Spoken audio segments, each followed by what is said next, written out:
A government shutdown is a uniquely American political phenomenon, one that reveals the deep divisions and high-stakes brinkmanship at the heart of the nation's political system. Unlike most other democracies, where funding disputes are often resolved behind closed doors or through coalition agreements, in the United States, these disagreements can bring the entire federal government to a standstill, with real consequences for millions of people. In these moments, the government itself becomes a hostage in high-stakes negotiations, as lawmakers use the threat of a shutdown to gain leverage over their opponents. The stakes are enormous, and the impact is felt far beyond the marble halls of Congress. A shutdown occurs when Congress and the President fail to agree on the annual funding bills required to keep federal agencies running. This deadlock can be triggered by disputes over spending levels, policy riders, or even unrelated political battles that become entangled in the budget process.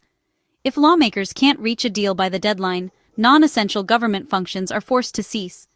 National parks close their gates, passport applications pile up, and families planning vacations or business trips are left in limbo. Everyday Americans feel the effects in ways both big and small. Hundreds of thousands of federal workers are furloughed or required to work without pay, facing mounting bills and uncertainty about when their next paycheck will arrive. Protests erupt as workers demand action from lawmakers. The result is a crisis manufactured within Washington, D.C., a self-inflicted wound that ripples outward, disrupting communities and eroding trust in government institutions. Shutdowns are often used as political leverage, a way for one party to force the other's hand on contentious issues that may have little to do with the budget itself. The Capitol becomes a battleground, with each side hoping public pressure will force a concession. As of October 28, 2025, the U.S. government is deep into its fourth week of such a shutdown. The effects are compounding, and the uncertainty grows with each passing day. The current impasse pits Senate Democrats against a Republican-led effort to pass a clean funding bill, with both sides refusing to budge on key demands. The divide is not just about numbers, but about the very direction of the country. This isn't just about spending levels. It's a fundamental clash over policy priorities, the scope of government, and the values that should guide public spending. The debate spills out of Congress and onto the streets, as citizens and advocacy groups make their voices heard. The standoff has left federal agencies shuttered, workers unpaid, and vital government programs in limbo. For many, the uncertainty is more than an inconvenience. It's a threat to their livelihoods. Critical services for millions of Americans hang in the balance, from food assistance to emergency response. Vulnerable families, seniors, and veterans are left wondering when help will arrive. With no clear end in sight, the disruption continues, and the nation waits anxiously for a resolution that will restore normalcy and faith in the government's ability to function. On the surface, the Republican solution to the government shutdown appears simple and direct. Their proposal is to pass a clean continuing resolution, or CR, which would keep government funding at its current levels through November 21, 2025. This approach, they argue, would immediately end the shutdown, restore normal operations, and ensure that federal workers, many of whom are already feeling the strain, receive their paychecks without further delay. Republicans are quick to frame this as a common-sense fix, painting Democrats as the ones standing in the way of reopening the government.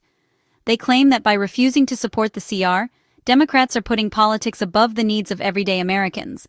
But for Democrats, the situation is far more complicated. They see the so-called clean CR as a political trap, one that would force them to give up their leverage on key issues like healthcare, education, and social programs. Their fear is that, once the government is funded, Republicans will have little incentive to negotiate on Democratic priorities until the next funding deadline, effectively sidelining important policy debates. This deep mistrust is why, for the 13th time, the Senate failed to advance the Republican stopgap bill. The repeated failures highlight just how entrenched both sides have become. Democrats are betting that the public will understand their position, that their resistance is not about obstruction, but about fighting for meaningful negotiations and real solutions, not just temporary fixes. To them, the so-called clean bill is anything but clean. It's a way to avoid tough conversations about the nation's most pressing challenges, and it lacks any real progress on critical issues. As both parties dig in, the standoff drags on, leaving the fate of government funding and the priorities of millions of Americans hanging in the balance. In Washington politics, alliances are everything. The intricate web of relationships between lawmakers, lobbyists, and advocacy groups often determines the fate of major legislation and the direction of national policy. At the heart of these alliances lies a long-standing partnership that has shaped the modern Democratic Party, its close relationship with organized labor. For decades, the Democratic Party's alliance with organized labor has been one of the most reliable and powerful forces in American politics.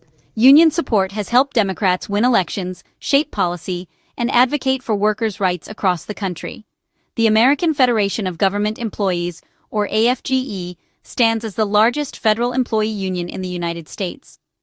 Traditionally, AFGE has been a steadfast ally of the Democrats, working together on issues like fair wages, job security, and workplace protections for government workers.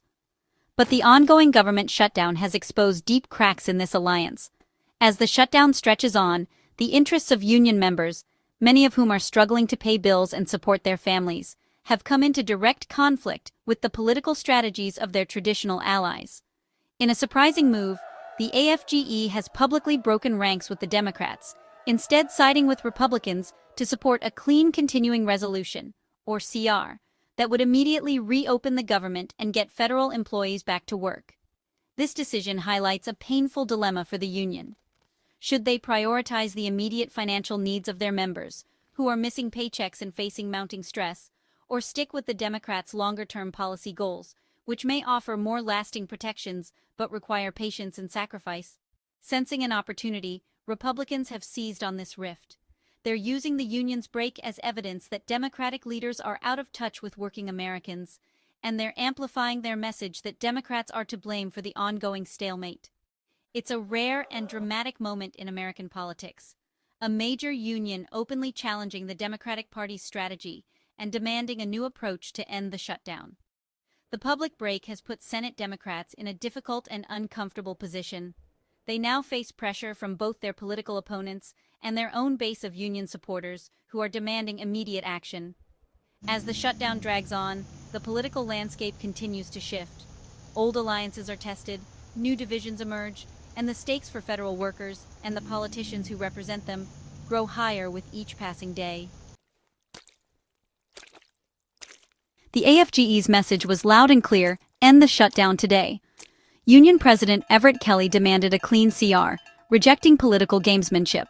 For the union's members, immediate financial relief outweighs future policy wins. This public split undermines the Democratic argument of being champions for federal workers. Republicans now have a powerful talking point. Even the Federal Workers Union agrees with us. Other unions like NTEU and NATCA call for an end to the shutdown but stop short of endorsing the Republican CR. The AFGE's stance creates a political firestorm for Democrats. The pressure mounts as the shutdown's impact grows. The call for resolution becomes more urgent. Despite immense pressure, Senate Democrats hold firm, driven by a critical policy area: healthcare. They demand any funding agreement include an extension of ACA subsidies, set to expire soon. These subsidies help millions afford health insurance, and their expiration would lead to dramatic cost increases. Democrats frame this as a fight to prevent a massive price hike on healthcare for families. Senate Minority Leader Chuck Schumer insists on protecting both federal workers and Americans from unaffordable healthcare. The Democratic strategy links government funding to healthcare negotiations. They believe defending the ACA is a winning issue, even if it means a prolonged shutdown. The stakes are high, and the battle continues. Beyond healthcare, a lack of trust in President Trump fuels Democrats' refusal to back down. They fear passing a clean funding bill would allow the administration to dismantle the federal workforce. This distrust is rooted in past actions, like mass firings of federal employees. A recent court ruling barring layoffs during the shutdown bolsters Democrats' position. They insist on protections in any funding bill to prevent misuse of funds. This crisis of trust changes the negotiation dynamic, with Democrats demanding explicit job security language. They see passing a clean CR as handing a blank check to an untrustworthy administration. The standoff remains as both sides dig in. As politicians debate, the shutdown's real-world consequences escalate for Americans. Federal employees face missing paychecks, with many in dire financial straits. World Central Kitchen distributes free meals to help them cope. Beyond federal workers, SNAP benefits for millions are at risk of freezing. The Trump administration's refusal to use contingency funds prompts lawsuits. Staffing shortages at air traffic control centers cause significant flight delays. Even the military is affected, with service members set to miss paychecks. Vice President J.D. Vance promises troops will be paid, but questions remain. These issues create a feedback loop of political pressure. The shutdown is no longer abstract. It's a painful reality for millions. The human cost rises as the government remains closed. The shutdown divide is captured in senators' words. Republicans blame Democrats, framing the House-passed CR as the only solution. They use the AFGE's endorsement as proof of their approach. Democrats push back, accusing Republicans of hypocrisy. They remind the public of past actions against federal workers. Democrats focus on protecting families from rising healthcare costs. Minority Leader Chuck Schumer rejects the choice between federal workers and healthcare. The debate is framed as a moral imperative, not just a funding dispute. The political battle intensifies as both sides hold their ground. As the shutdown continues, Democrats remain united despite pressure.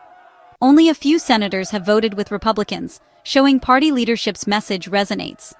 The core reason for firmness is strategic calculation and distrust. Democrats believe giving in would lose leverage on healthcare and hand a victory to an untrustworthy administration. They bet the public will blame Republicans for refusing to negotiate. The path forward is uncertain, with escalating consequences. SNAP benefits, missed military paychecks, and travel disruptions increase pressure. A simple compromise seems remote as both sides are entrenched. Ultimately, mounting pressure may force leaders back to the negotiating table. Until then, the government remains partially closed, and the country pays the price.